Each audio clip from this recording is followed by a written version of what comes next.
Hey everybody, this is Dwight Peters from quarterwaters.com, the site for social entrepreneurs. Where social entrepreneurs come on the program, we talk about the issues they're tackling, the impact they're making, and share helpful business tips along the way.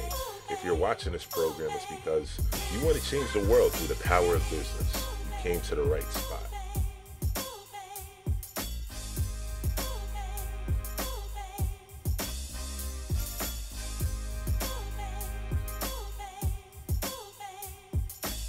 Now, today's program, we have with us the founder of a verynice design studio, Matthew Manos. Verynice is a global design business and innovation consultancy that dedicates over 50% of its efforts toward pro bono services.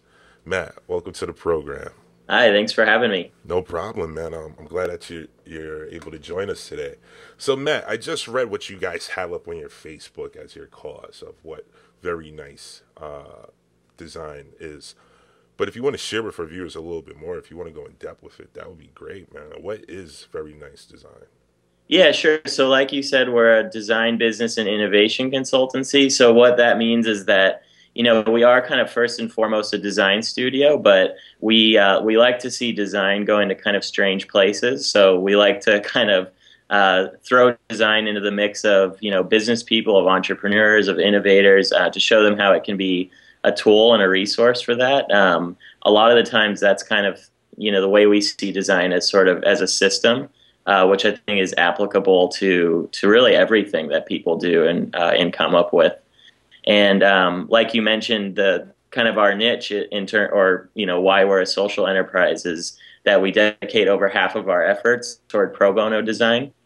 And the reason for this, there's a lot of reasons, but a huge reason is because of the idea that I personally find it immoral to charge a nonprofit organization for service-oriented business offerings. Yeah. The reason that I think that is because an article in the Harvard Business Review actually mentioned that nonprofits in the U.S. alone annually will spend or will allocate a total of $7.6 billion towards marketing and design expenditures. Wow. Well, that money could have been used for exactly, yeah. mission. So if you imagine having a spare $7.6 billion, what you accomplish with that. So that's really a driving force to why we do this.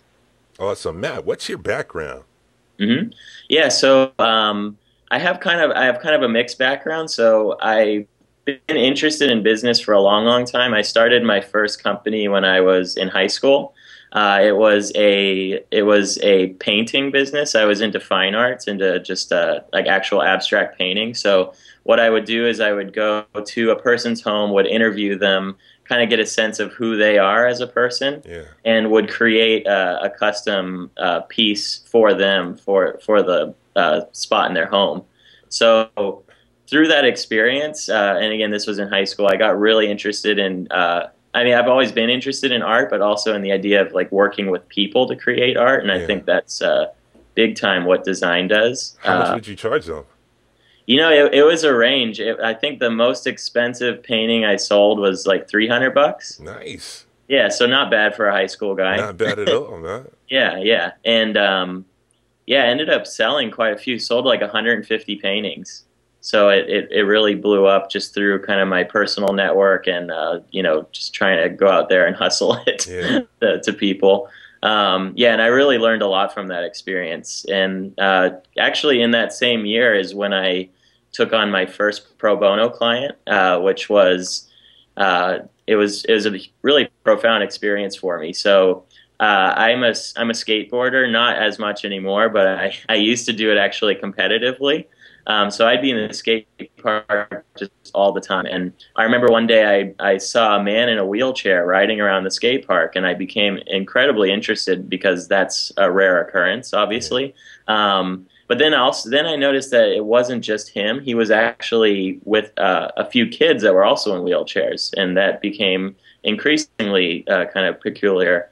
So I approached him and I realized that he actually was teaching these kids how to ride around the skate park. So I spoke with him and asked him, oh, what's your background? What are you doing? And it turned out that he ran a nonprofit called Wheelchair Skater that teaches handicapped kids how to kind of get around in a park and do tricks and how to modify their wheelchairs to be able to handle that terrain. So that really is what it was like, kind of that aha moment that people talk about, where it was like, wow, I want to work with people like this guy for the rest of my life, because the passion and that kind of authentic intention that he had is just so profound. And I think anybody that's met somebody that's founded a nonprofit, can tell you the same thing. It's just this really raw and unique energy that they have. So after that, I went to UCLA, studied design media arts, and that's when I launched verynice, was during my time there.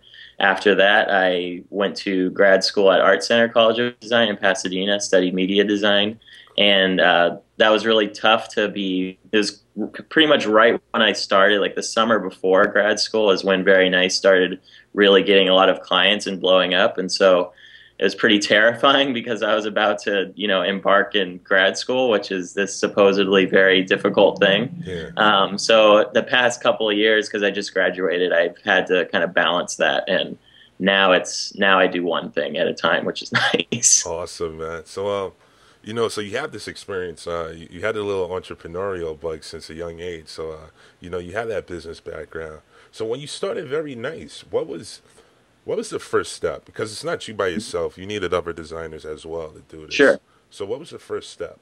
So actually, the first step, it's kind of funny. My first step, because even though I had that background in in entrepreneurship a little bit as a young guy, I knew I wanted to start a company, because I grew up in Silicon Valley, and it's just like everyone around you has companies, so it's kind of ingrained into your soul that that's what you're supposed to do. But like honestly, I didn't know.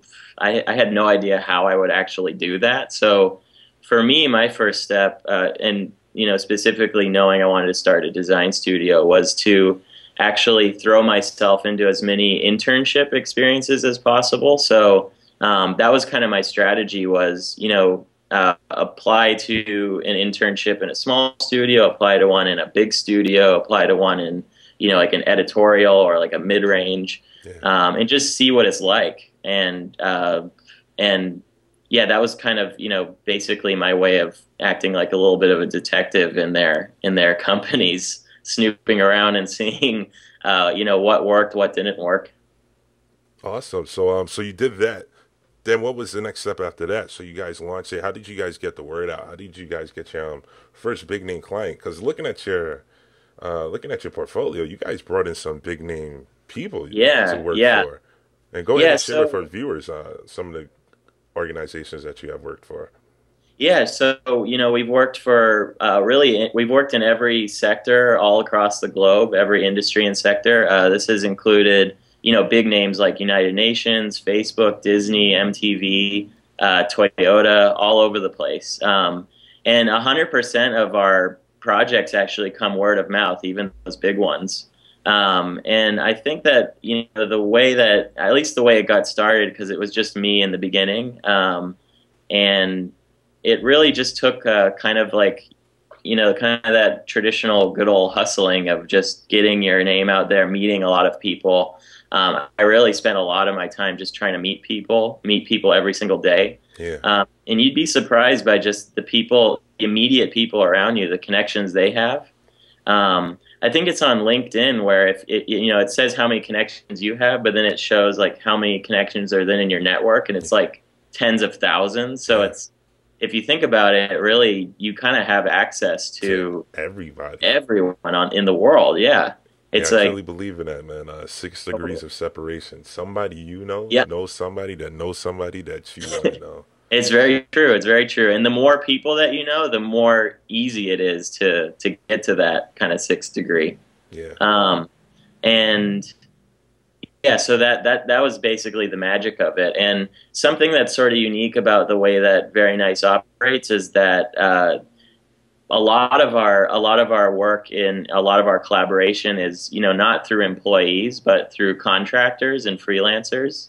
And these are people that also, a contractor also volunteers from time to time for nonprofits. Yeah. And that network has built itself to almost 100 people now. And the kind of secret ingredient of that is actually very much relates to the way that I do things in general, which is that it's very laissez-faire.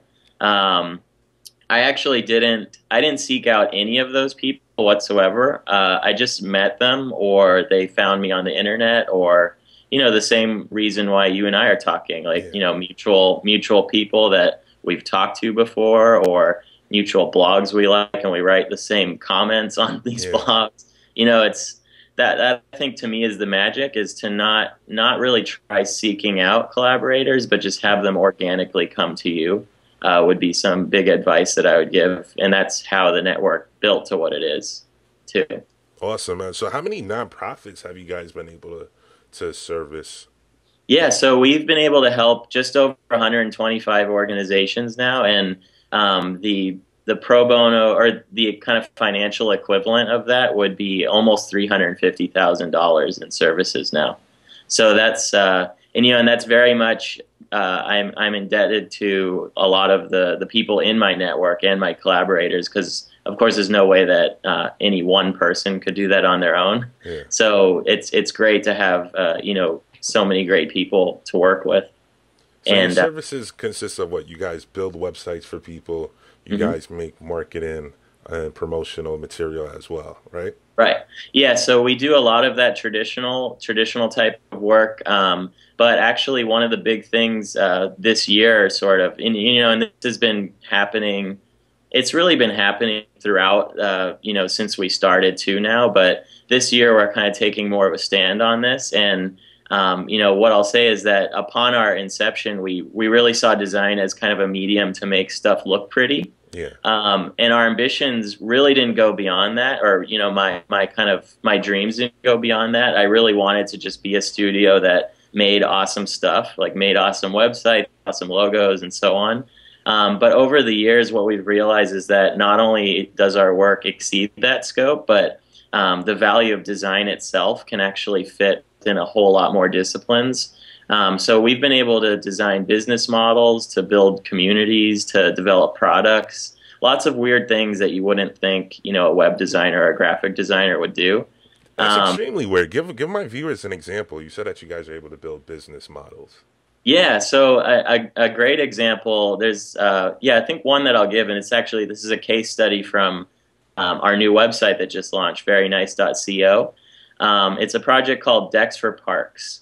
And this started actually kind of again with another entrepreneurial bug, where I wanted to start another social enterprise, which specifically was, well, basically the big problem, this goes back to skateboarding again. So a skate park is kind of it's a really great place, because it's a safe place that skaters can really express themselves and avoid, drug abuse and gang violence and a lot of the things that come with that culture. But the problem is skate parks are very expensive to build. And because of that, a lot of, especially sort of lower income parts of different cities can't afford to build skate parks. And that's when problems occur. And that's, all the stereotypes of what you think of as a skateboarder. That's kind of how it happens, is Yeah. because there's no safe place. So I wanted to do something that would change that. And the idea was to start a skateboard company that designed and manufactured decks, and then gave half of the profits away to people like the Tony Hawk Foundation, and other organizations that build skate parks. And that's where Decks for Parks came from. So it's a skate deck leads to a skate park.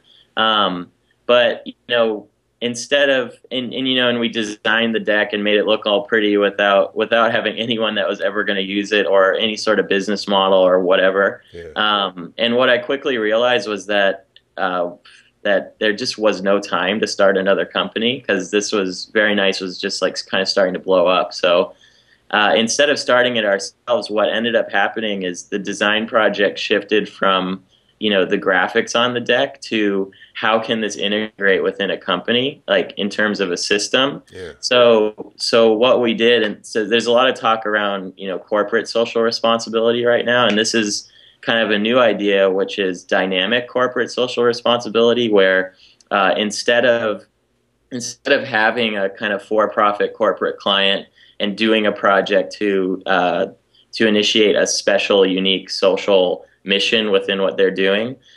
Instead, what a dynamic CSR project does is it creates it creates sort of a new product for an industry in general, Okay. uh, as opposed to a specific client.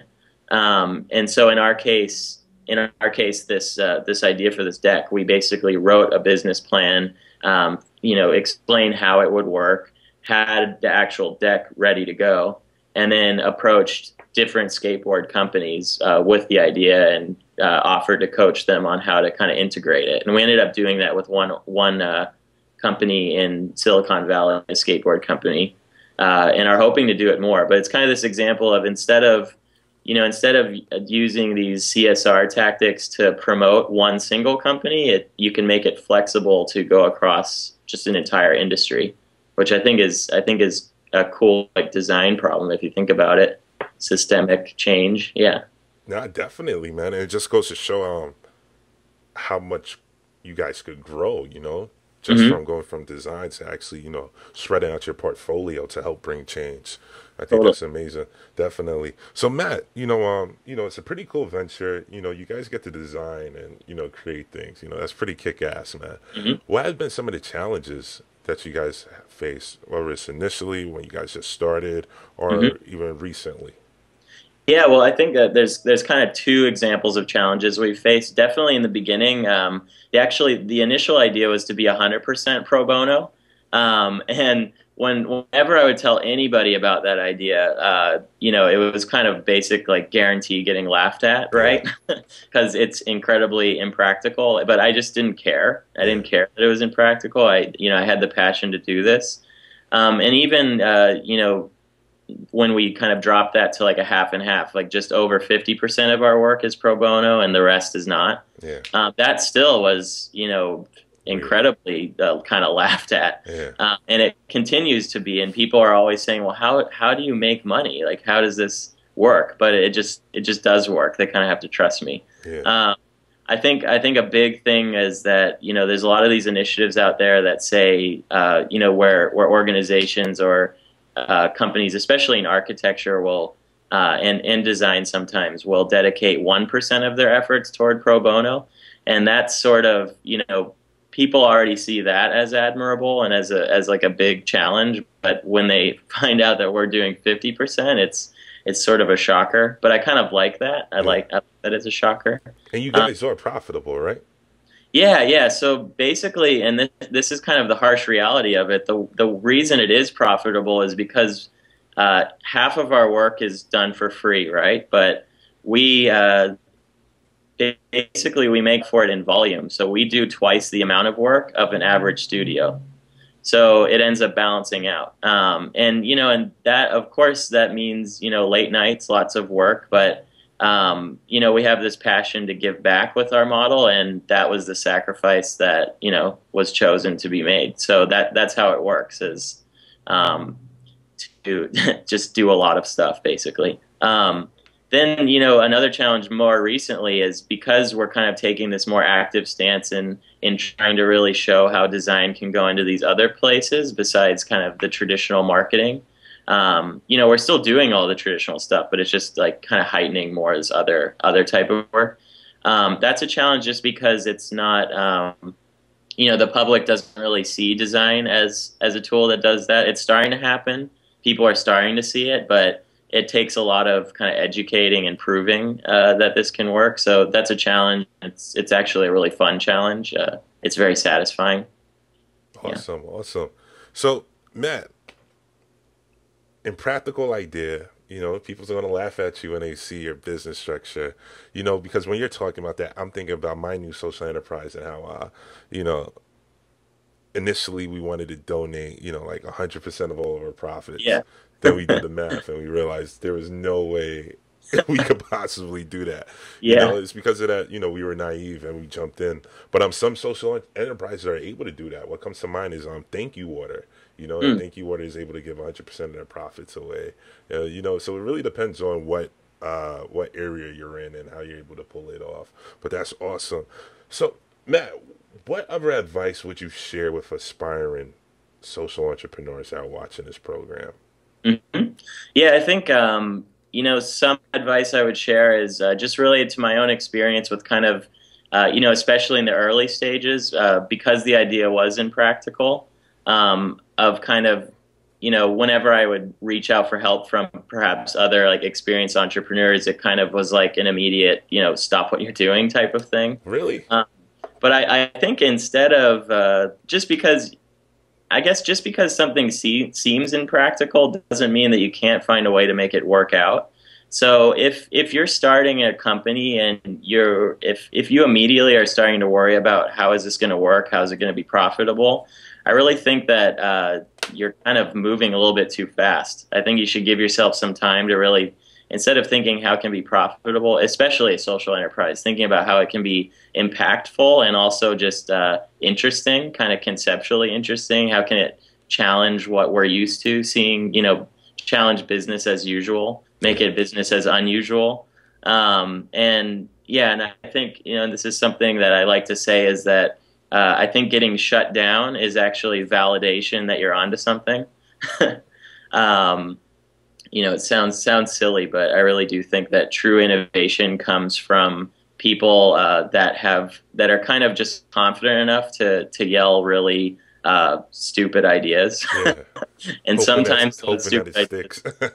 yeah, exactly. Sometimes those work out. I think that would be my biggest advice to Also, you mentioned also about in a pre-interview about finding new ideas. Now you have a right. Yeah. three-tier structure as to, how you go about finding new ideas. Please share that with my viewers. Of course, yeah. So the three ways that I find ideas, or that I think people find ideas, is an itch, a an observation, and an accident. So an itch is kind of, you can literally think of it as an itch, like it's something it's annoying you, right? Yeah. It's pesky. Um, but what's really awesome is that if you just kind of observe your day-to-day life, the things that are annoying you, and then beyond that, you go talk to people Yeah. and you find out that they have those same annoyances, then all of a sudden it's like, bam, that maybe millions of people have that same annoyance. So really it's a really easy thing. It's kind of a selfish thing. Just what's bothering you, and that can be, in terms of like, the ergonomics of your chair, to the fact that you can't like cut your sandwich well, or something. But there's a good chance that those annoyances go beyond yourself. Um, and then the second is observation. And I think this can especially be useful for social entrepreneurs, but really all across the board, is just simply look around. It's kind of like that saying of stop and smell the roses. Yeah. Um, there's a really famous example of observation. Well, one is Da Vinci. A lot of his inventions came just from looking at nature. But another is actually the guy that invented Velcro, and I feel bad I can't remember his name. But he was taking a walk, and we can assume he was on a hike, and little like those little spurs or little thorns, Yeah. they get stuck to your shoe. Yeah. So they got stuck to his shoe. Instead of being like you and I, and just flicking them off and saying like, "Ah, damn it, I have Yeah. thorns on my shoe." He obsessed over it, and he took that observation and he just really like investigated it to like the nth degree. And the reason that thorns are kind of the way that thorns stick to your shoe is the exact same way that Velcro works. So that's where Velcro came from. And then the last of these three sources for ideas is the accident. So an example that I've heard related to this is the way that Post-it notes were. Yeah. I was thinking that when you were talking about the Velcro. Yeah. Yeah, exactly. So basically, this guy, he wanted to make really weak glue, Yeah. and it's kind of like, it's that same thing I was talking about earlier, where getting shut down might be validation that you're onto something, because who the hell would want to make weak glue, right? If you want something to stick, you want it to stick. You Yeah. don't want it to fall off. So, and that's kind of what crossed his mind after he made it. He kind of put it on his shelf. But then all of a sudden, like, he realized the kind of practical aspect of, oh, maybe if we put some on a piece of paper, it can stick to a wall and stick to other things and Yeah. go as a book.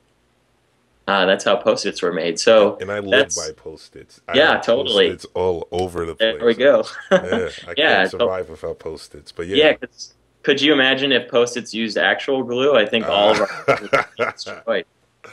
yeah, things would get real sticky then, man. It'll be Yeah. really rough.